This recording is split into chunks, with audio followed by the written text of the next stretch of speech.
Olá, meu nome é Rafa, eu sou participante do projeto de residência pedagógica da Universidade de Brasília e hoje vou estar trazendo para vocês dois exercícios sobre trigonometria e esses exercícios são mais parecidos e mais voltados para a prova do PAIS, Programa de Avaliação Seriado da UNB. Essas questões elas vão estar trabalhando conceitos de trigonometria que são relacionados tanto à função periódica ou tanto às funções trigonométricas quanto à trigonometria no ciclo trigonométrico. Então, tá utilizando algumas questões de arco assim para a gente poder estar trabalhando o resultado, beleza? Então, nessa primeira questão a gente vai ver o seguinte: considere que em determinado intervalo de tempo em que as pás de uma turbina giravam com velocidade constante, foi possível medir em cada instante t, em segundos, o ângulo em radianos, que uma dessas pás fazia com uma reta imaginária vertical que passa pelo centro da turbina.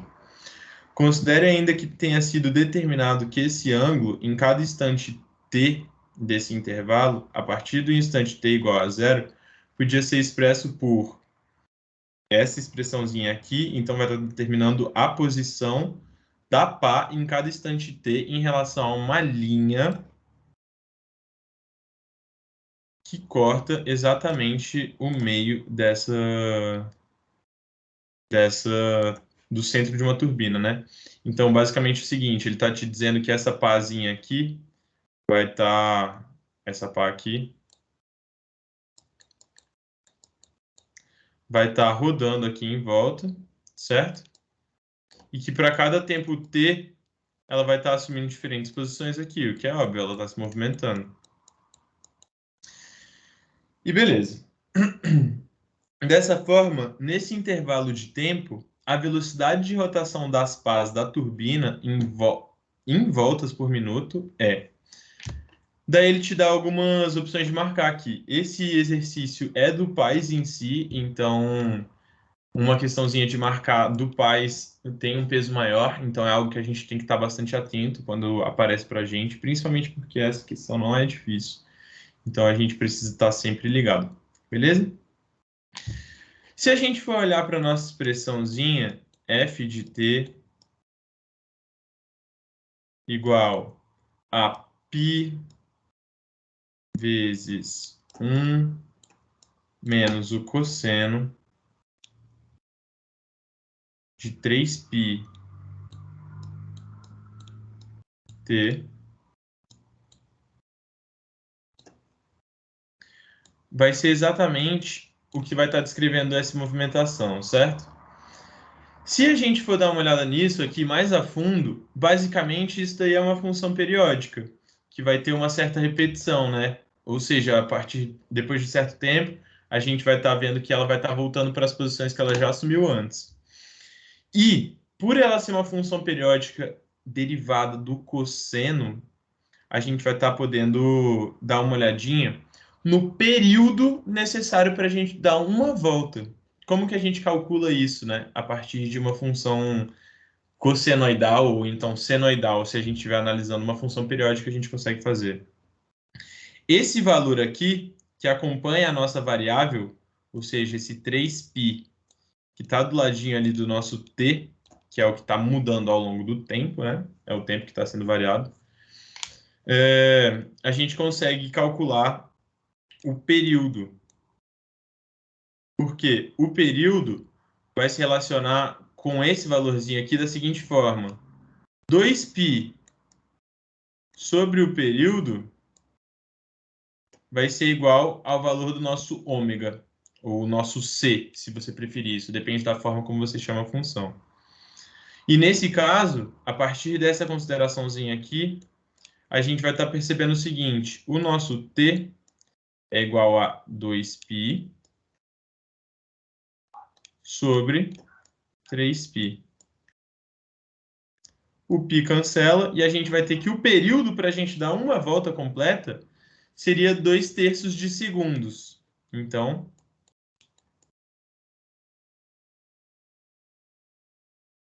2/3 de segundo. Seria 0,6 segundo. E agora a gente pensa o seguinte: Regrinha de 3 é uma coisa que a gente precisa estar sempre dominando quando a gente vai estar fazendo essas provas de vestibular, principalmente porque em matemática várias regras seguem essas questões de proporcionalidade, então são coisas que a gente tem que estar bem atento. Se a gente vai ter uma volta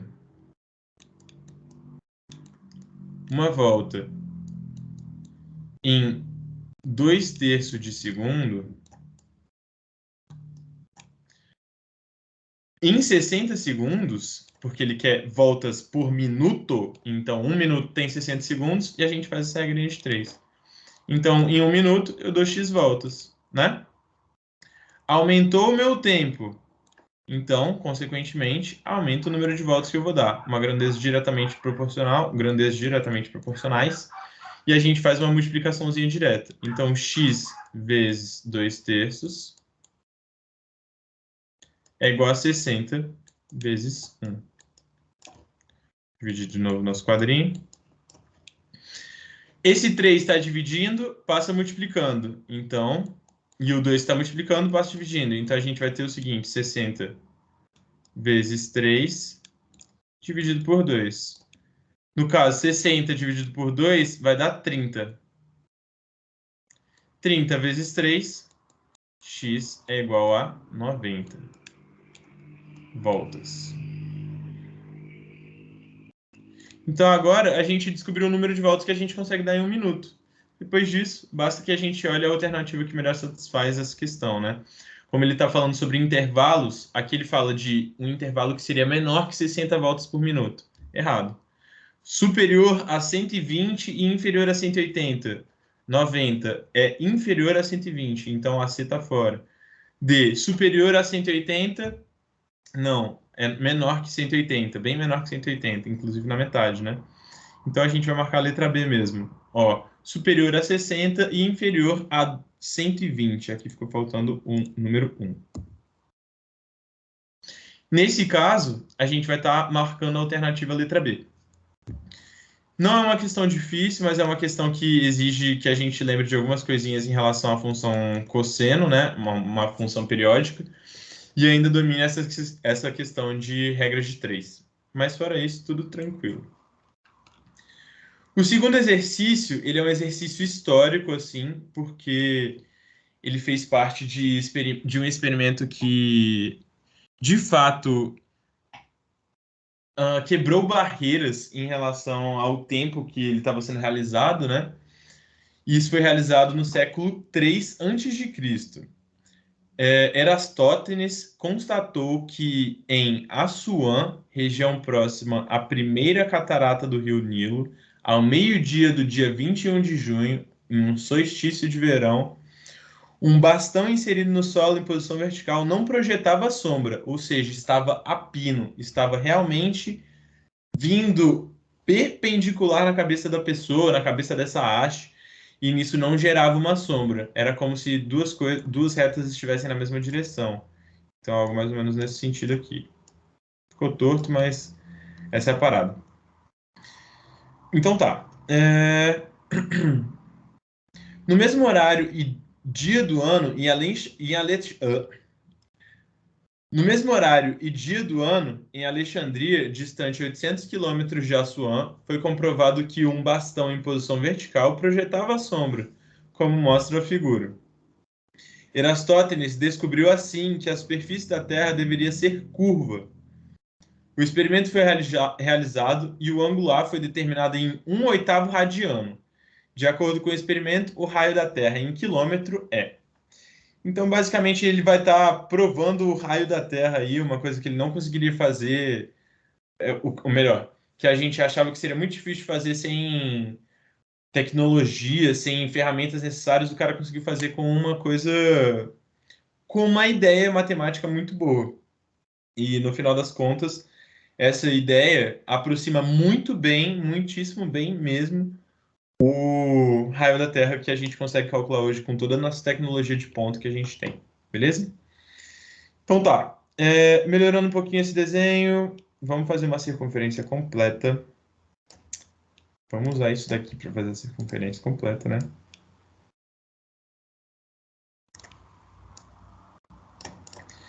E daí ele fala o seguinte para a gente. Os raios solares estão incidindo dessa direçãozinha aqui.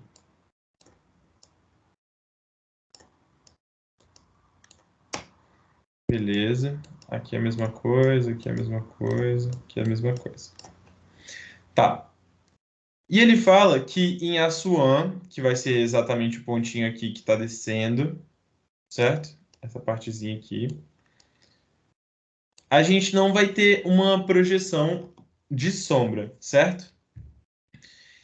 Então, se a gente desce aqui, a gente está descendo até o centro, a gente tem o raio que a gente quer descobrir, certo? E depois a gente pensa até o seguinte, a gente pensa o seguinte: esse mesmo bastão foi passado para outro canto, numa distância aqui de 800 quilômetros. E como os raios solares estão descendo perpendiculares aqui, mais ou menos nessa região, né? Para cá eles vão estar formando uma certa angulaçãozinha. Esse desenho aqui parece não dizer muita coisa, mas ele está te falando o seguinte: esse raio que desce aqui, assim como esse raio solar que desce aqui, com essa reta, formam retas paralelas cortadas por transversal.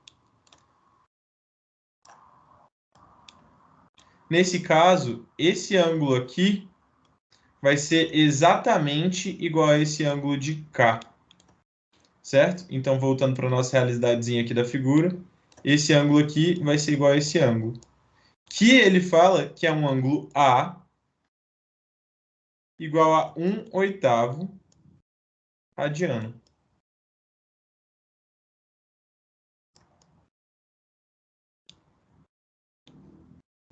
Beleza, e aí? Até agora nada. A gente sabe quanto vale esse ângulo, a gente sabe que esse ângulo é igual a esse de cá. Então agora a gente vai usar uma ideia novamente de regra de 3. De que forma que a gente vai estar fazendo isso? Essa regra de 3 vai ser dada da seguinte forma: conforme a gente percorre 360 graus na circunferência, a gente percorre todo o seu comprimento, ou seja, a gente percorre 2πr. Mais que isso, a gente sabe que 360 graus é igual a 2π radianos, certo? Portanto, quando a gente percorre uma parte desses 2π radianos, a gente vai estar percorrendo também uma parte desse comprimento total da circunferência, que vai ser exatamente a distância entre Assuã e Alexandria, que é 800 quilômetros.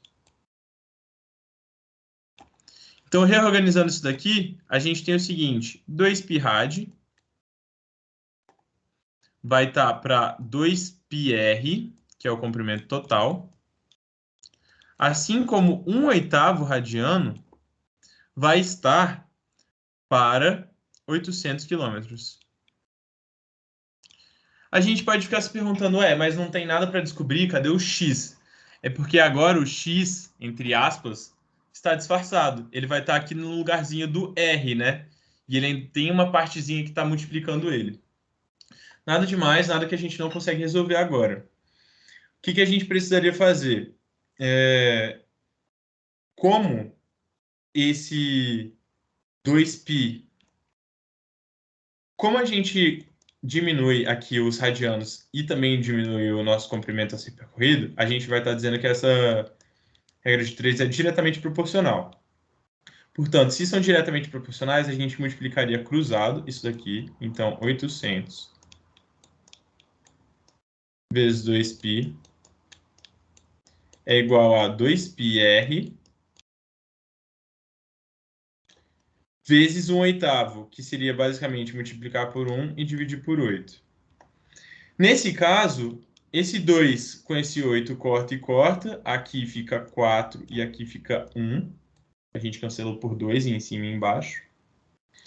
E daí os dois lados da nossa igualdade a gente pode cancelar esse π. Isolando o R, então, como aqui em cima ele só está sendo multiplicado por 1 e aqui embaixo ele está sendo dividido por 4, esse 4 passa multiplicando. E nesse caso, a gente vai ter R igual a 4 vezes 2 vezes 800. 4 vezes 2, 8. Vezes 800. A gente vai ter 8 vezes 0, 0. 8 vezes 0, 0 de novo. 8 vezes 8, 64. Como esse 800 estava em quilômetros, essa aqui, nossa unidade final, também vai ser dada em quilômetros.